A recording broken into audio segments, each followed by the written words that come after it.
মৃত ভোটারের তালিকা দেখা যাচ্ছে। একদিকে দেখা যাচ্ছে যে ইআরও দেবোত্তম দত্ত চৌধুরী, ইআরও তথাগত মণ্ডল বারুইপুর পূর্ব কেন্দ্রে মৃত ভোটারের নাম রয়েছে বলে অভিযোগ উঠেছিল। এবং আমি আপনাদের সঙ্গে পরশুদিন যখন কথা বলেছিলাম তখনই বলেছিলাম এই রাজারহাট নিউ টাউন বিধানসভার একটা বুথে 69 মৃত ভোটার আছে। আমি সেদিনই আপনাদের বলেছি,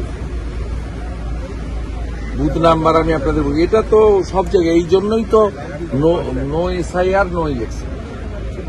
we need SIR, Bengal needs SIR.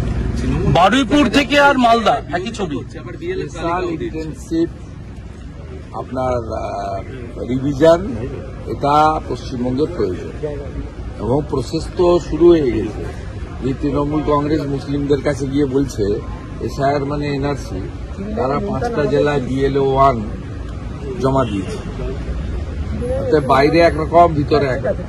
নির্বাচন কমিশন সাংবিধানিক বডি, তারা স্বচ্ছ ত্রুটিমুক্ত ভোটার তালিকা করবেন, এ আমরা আশা রাখবো, দাবিও রাখবো। একদম বোগাস তালিকা। মমতা বন্দ্যোপাধ্যায় এই জটিলতাটাকে কন্টিনিউ করতে চান।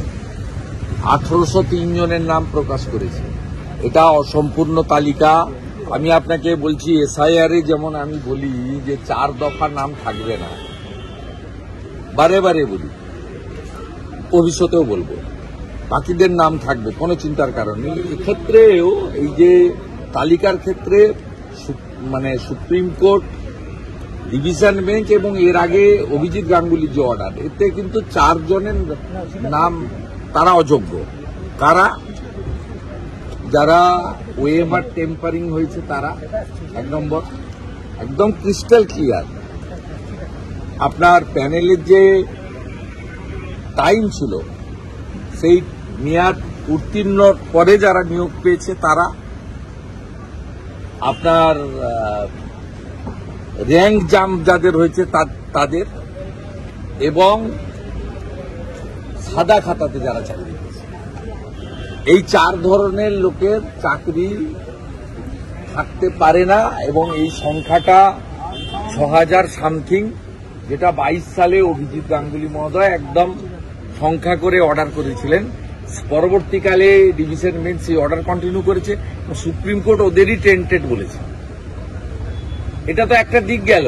অন্যদিকে স্বাধীনতার পরে কোথাও হয়নি, এমনকি ত্রিপুরায় যে বাম সরকারের 10,000 সামথিং প্রাইমারি গেছিল, সেখানেও কিন্তু সরকার তাদের অযোগ্য স্বীকার করেনি।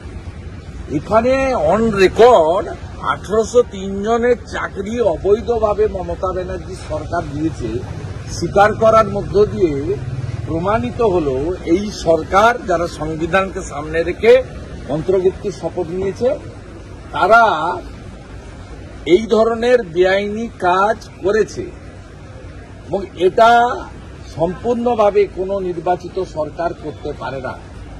এবং তাদের যে ব্যুরোক্রেসি এই কাজে সহযোগিতা করেছে তা মারাত্মক। আমি কথা দিতে পারি, সিপিএম এর ভুলের জন্য মন্ত্রিসভা ছাড় পেয়েছে। সিপিএম যখন স্কুল সার্ভিস কমিশনের আইন তৈরি করে একটা জায়গা লিখে রেখে দিয়েছিল, সেই জায়গাতে পরিষ্কার ছিল যে অ্যাডিশনাল পোস্ট ক্রিয়েট করতে পারে ক্যাবিনেট, যেটা ডিভিশন বেঞ্চ সিবিআইকে দিয়েছিল অর্ডার করতে, অভিজিৎ গাঙ্গুলি মহোদয়ের অর্ডারকে আপহোল্ড করে। সেটা সুপ্রিম কোর্টে গিয়ে এরা মুক্তি পেল কেন?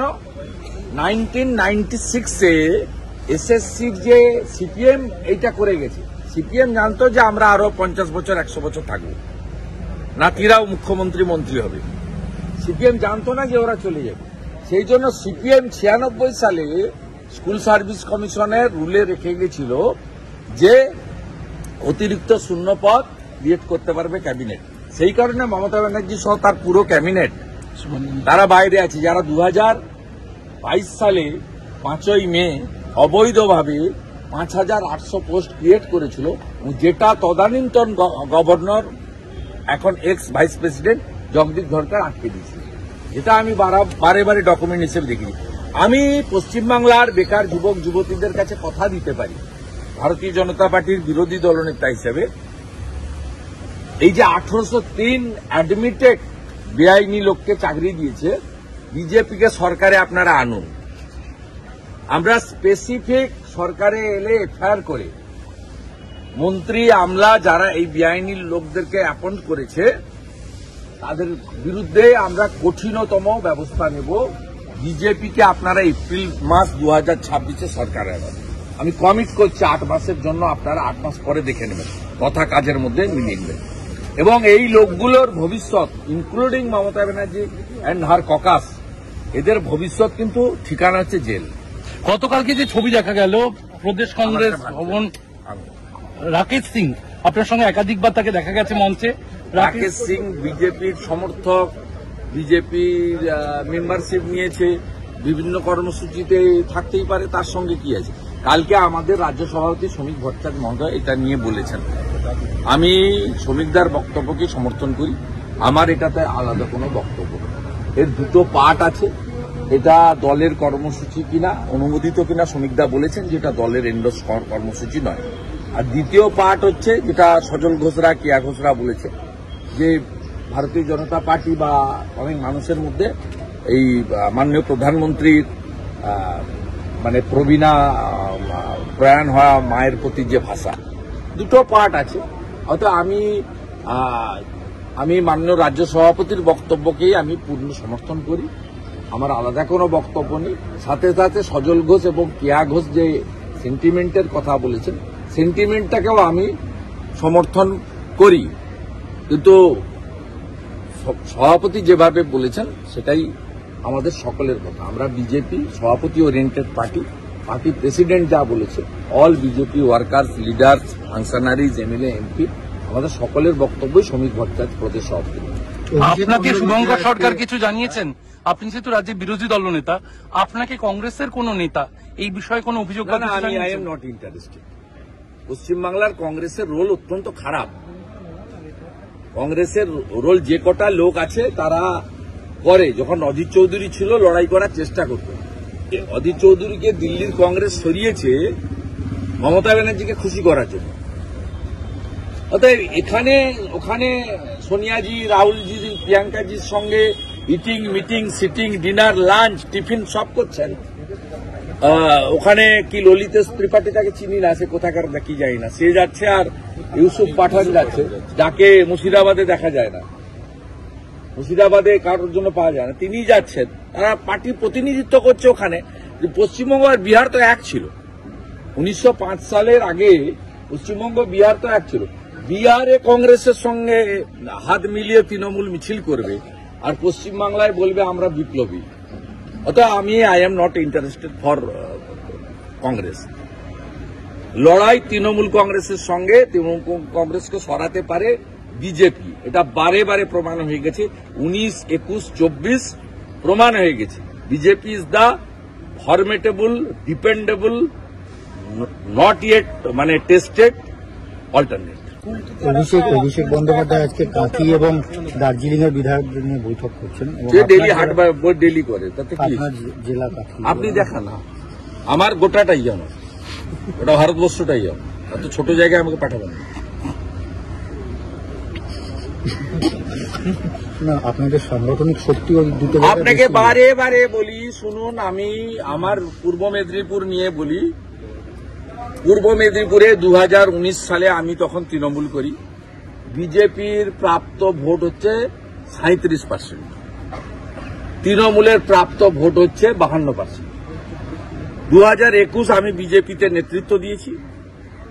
পূর্ব মেদিনীপুরে বিজেপির ভোট হয়েছে 44%, 7টা এমএলএ জিতেছি আমরা।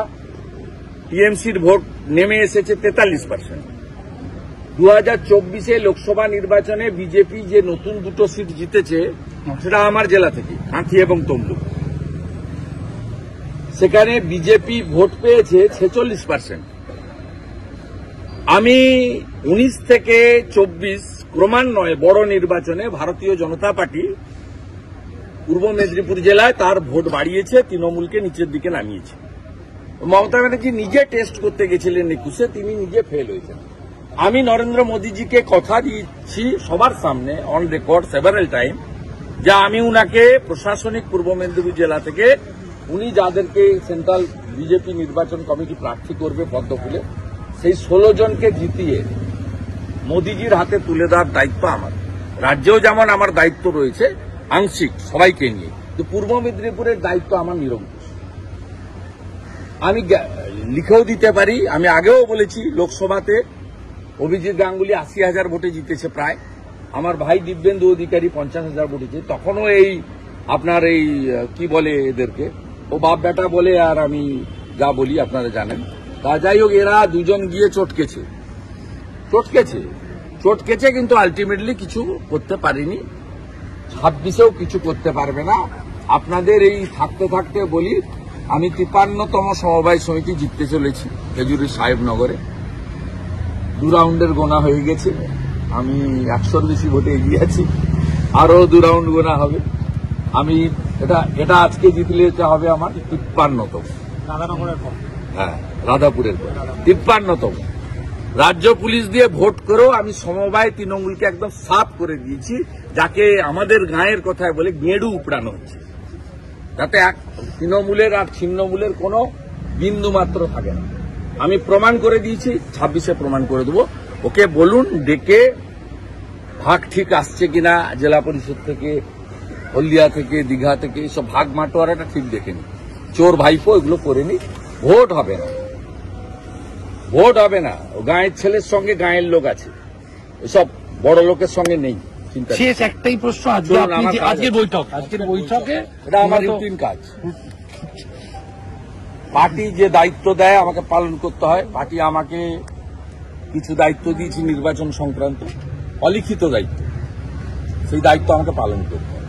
পার্টি ফার্স্ট, তারপরে অন্য কিছু, ঠিক আছে?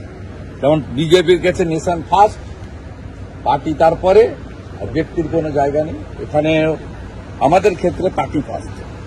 পার্টি যদি বলে একদিন তোমাকে ক্লিন করতে হবে এই অফিসটা, সেটাও করবে।